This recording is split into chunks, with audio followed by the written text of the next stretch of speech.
Weep, Grana, Weep, Bingity Bong, and welcome back to my channel where we talk about all things Transformers and Transformers action figure related. And today we are going to be doing my final video of 2021, and this video is my top 5 Transformers that were released in 2021. Couple of rules around how I've made this list. Number 1, I have to have reviewed the figure. So there may be better figures out there in your opinion, but if I ain't reviewed it, it ain't making this list, because I can only talk about stuff that I've actually reviewed. And then also it has to be a Transformers character when it's in the bot mode. So there may be some things out there like Frostlight and stuff like that. Can't be included in this because it's not an actual Transformer, although it is a transforming action figure. I accept your terms. Having said that, I am now going to break one of those rules because I would definitely be amiss if I didn't mention this figure. Utterly and baloney. This is the amazing Lady Eris from Occular Max. Now, I would be amiss if I didn't mention this figure at all. This is a female version of Tarn, so I guess I could have maybe just slid it in, but I wanted to stick hard and fast to the rules. This is a fantastic bot. Definitely within the top 10 figures, if not even higher, that's been released this year. Absolutely gorgeous in both modes, and actually this has really turned me on to the whole Occular Max thing this year. Definitely filled the hole that was lacking from the kind of XTB on that kind of scale, and I think it's just an absolutely beautiful figure. Tracks that actually move, nice articulation, that kind of Tarn-esque head as well with the mask that gets removed. Beautiful. Only issue really, very thin feet. So it's a little bit wobbly, but other than that, it is just a thing of beauty, and actually a figure that I've not been able to put down since I've had it. It's just absolutely gorgeous. Well done to Occular Max on this one. If you get an opportunity to pick this one up, I would definitely pick it up because it was strictly limited edition, but very nice. Keep an eye on Planet Steel Express because they do now and then get one of these in. I also wanted to mention this, which is the Planet X take on an IDW inspired Grimlock. Mine still lies broken in a box upstairs. It arrived at my house broken over a month and a half ago now. I'm very angry about this figure actually, because I'm not sure where the problem lies. Is it with my supplier or Planet X getting me these parts very slowly? My supplier doesn't seem to want to respond to emails very quickly either, and I actually think that this could have been in this top 5, or if not potentially the number 1, because I know that people have a wonderful time with this figure and say it's fantastic. However, I can't put it in the top 5 because it still lies broken on my floor, and I am waiting for it to be repaired. If I don't hear back from the supplier soon, I'm going to just return it. I think very disappointing. Like I say, it could have been a number 1. Number 5. In at number 5, let's talk TV. You talk some TV, I talk TV. So this is Wreck-Gar from the 86 line from Hasbro. This is my number 5. This is an absolutely fantastic figure. Definitely the best Wreck-Gar that Hasbro has ever released. I think it works very well in both modes and had an absolutely awesome piece of artwork on the 86 line there. And the only thing that lets it down and actually stops it being higher on this list is this really did suffer from promises not met by Hasbro, but I think that it still works. I do wish we would have got the silver gun nips instead of the grey that they've kind of come with, but does it work as a figure? Yes. Is it an absolutely solid version of Wreck-Gar? Yeah. Is it probably, in my opinion, the most faithful figure that we've had to the 86 movie so far? Yeah. It's a winner. It's an absolute winner from my side. Wreck-Gar as well. He's my favourite character in Transformers, so I guess I'm a little biased here as well. But if you just look at that head sculpt and how faithful it is to the actual movie, it's just a thing of beauty. It holds together fairly well, and everything just works. It just works. It's definitely, again, a figure that I've been messing with since I've got it. Number 4. In at number 4 is Fanshobby Ace Hitter. So this is another one in their line from where they're trying to complete the Super God Master Force Headmaster Juniors, and this thing is a great figure. Such an improvement from the Athena that they released as well. Athena, in my opinion, is not a great figure. This is really good. Everything that they'd, in my opinion, got wrong with Athena, they got so right on this. The head worked, everything tabbed in together. In my opinion, from the Fanshobby figures I've got, this is actually one of my favourite Fanshobbies figures that they've ever released. In my opinion, this one holds together better than Power Base Set and definitely better than Athena, so it's such an improvement from my side on my trust that I have in Fanshobby to release great transforming figures. Only downside, stickers. I hate stickers, awful stickers, but I know for a lot of people that doesn't hold anything back and shouldn't hold back how great this car is. This figure is an absolute joy to mess around with, to play with, to transform and actually pose as well. Lots of translucent going on here, and also when you look at it and hold it up against the cartoon, it's very cartoon accurate, and the minifigure as well holds together. The Athena one didn't, it popped off at the joints and all kinds of things, so everything about this figure worked for me. Again, I walked away from my review of this with an elevated trust in Fanshobby, which is a great thing. It also has those old school hidden features as well, that you got with the headmasters, where when you insert the head, the power levels go up and down when you move out the chest plate, and that's pretty cool as well. A nice callback back to the original figures. Great articulation on the fingers and the hands as well. No problems whatsoever with this figure, and it just looks gorgeous. When you look at it, the blue, the white, the tires, everything just works. Yes. Number 3. In at number 3 is Newage's take on Glalvatron, aka Darius. This figure is outstanding. I've used this one because I just love the fact that this turns into Planet Glalvatron. Both modes here look absolutely fantastic. This thing really is like a mini masterpiece when you look at the alt mode and the bot mode here. Comes with loads of accessories, it's loads and loads of fun. It looks very movie accurate, maybe a little fat on its ass, but hey, it is what it is.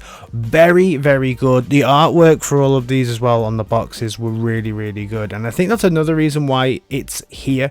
It's not just about this one figure. It was actually really great series. Everything that they released through the Darius line I just loved and adored. So yes, this is the standout figure, however all of them together is what make this line so damn good. Because when you see them all together, you realize that they also released a Straxus in this line, a toy version in this line, even turned it into a shattered glass Megatron, which is better than the shattered glass Megatron that we got from Hasbro. And you just look at the proportions. The proportions on the alt mode are great, but the proportions on this bot mode, individually, it just looks fantastic. This is Glalvatron, who's straight out of the movie. Mini masterpieces. In my opinion, that's what Newage have released consistently this year. I could have done a top 5 just of Newage figures. I found it very hard to keep them out. You know, I haven't even mentioned the Newage Shockwave, the Newage Devastator that I got this year as well. Really fantastic year from Newage, and this really was their crowning achievement, Darius. The icing on the cake, of course, with this figure is the fact that you got the planet with it. Nobody ever thought that we would get a Planet Glalvatron, and as soon as I saw this Planet Glalvatron, I knew I had to have this in my collection. Well done to Newage for bringing Planet Glalvatron to life in legend format. Now somebody do an MP1. Number 2. In at number 2 is Lemmontree's take on Shockwave. Now this is here for a number of reasons. Number 1, this has the best name in third party history, Purple Potato. Still absolutely adore that name. The purple potato from Lemmontree, aka Shockwave, that has the most creative alt mode in 2021, and that is this, the Revenge. So this is Glalvatron's ship from the Transformers 86 movie. The way that they've been able to make this amazing alt mode and also have a very accurate Shockwave alt mode, in my opinion, is just one of the best feats of engineering that we have seen this year. This alt mode alone, I would have bought just the alt mode. I think it's so gorgeous. I love the Shockwave mode, but I did buy it for this mode. This is how it sits in my collection. It doesn't sit there as Shockwave, it sits there as the Revenge. When I transformed it, I did have a little challenge with the back, but I have learned a little trick where if I just rotate the foot a little, it's like less than half an inch more, then I can get that back section now to close correctly. So that was a little bit of a failure on my part, which I've now corrected. So the alt mode is just perfect, and then even when we go into the bot mode here, look at him, he's just a perfect version of Shockwave. And again, this had some outstanding little features. One of my favorites was this kind of magnetized light where you could touch his little eye and he showed you his little eye, and then on the back it's almost like he has these jet rockets at the back where you just touch it again with the magnet, and the purple lights come on as well at the back. And then of course you can connect the gun to his hand and then connect a little pipe that goes from the hand to the backpack as well to give him that classic looking Shockwave gun. I reviewed this all the way back at the beginning of the year, and it's been a very tough one to beat, but somebody did beat it. Somebody did beat this by a country mile. Number 1. So who could it be? It is Optus Knox. In at number 1 is Optus Knox. One of the last figures that I reviewed in 2021 is the best figure that I reviewed in 2021. Again, this comes from that Mastermind Creation Occular Max stable. I got this direct from Planet Steel Express. This is an IDW Prime. Now, earlier on in the year, they released Optus Cacus, which was the original kind of Optimus Prime looking one, but I didn't pick that up, and I really regretted not picking that up. But in another way, I was super glad, because then it gave me every reason to pick up this Nemesis take. Now, this Nemesis take, of course, as always, is just the black version of the Optimus Prime. But this one has some outstanding extra features, as well as being all black and shiny and stuff and things. It has this outstanding artwork on the front, which was just a thing of beauty. I also love the care and attention that they put with all the accessories. They came in separate pouches. This thing has an outstanding cloak and also has an extra head for your Cacus that comes with in a separate little box that I thought was very nice. Everything just felt so premium as I was opening it up. The alt mode looks like it's just burst off that comic strip. Ground clearance is a little bit challenging with this one, so you've got to get the transformation just right, but the transformation itself is quite simple, so it's okay, just a little bit of fiddling around. However, when you add all the accessories and stuff like that to the sides of it, it just adds to that look, and it just looks incredible. Then we can check a look at the main event in bot mode, and first of all, of course, we got to talk about that smashed up grill. That smashed up grill is one of the best looking head sculpts I've ever seen in Transformers, full stop. Again, a super unexpected callback to the comics here from, I think it was from one of the comic book covers, and it just looks great. This is just the best head sculpt in my collection, hands down.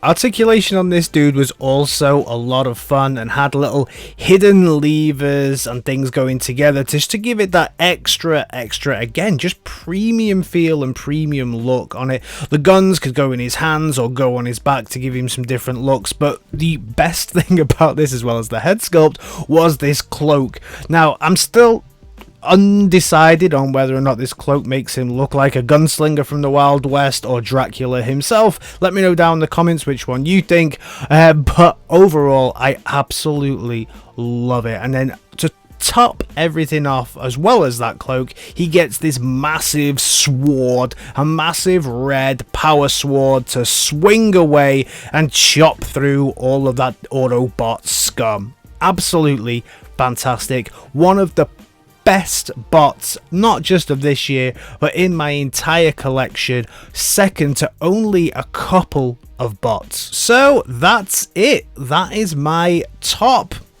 5. That I guess is also a list, and it may have even been a 7. I'm not sure. Couple of bonus ones in there anyway. Let me know down in the comments, do you agree with my list? Have I got this top 6 right, or did I just completely miss the mark on a couple of bots? Please just remember, if I ain't reviewed it, it ain't in the list. And I just want to thank everybody for your support this year. You've been absolutely amazing. I can't believe the love that this channel has got this year. Again, we have grown, we continue to grow, and I'm sure we'll grow even more in 2022. Have a happy new year, and I'll speak to you tomorrow for the news, where it will be 2022 in a bit. Peace.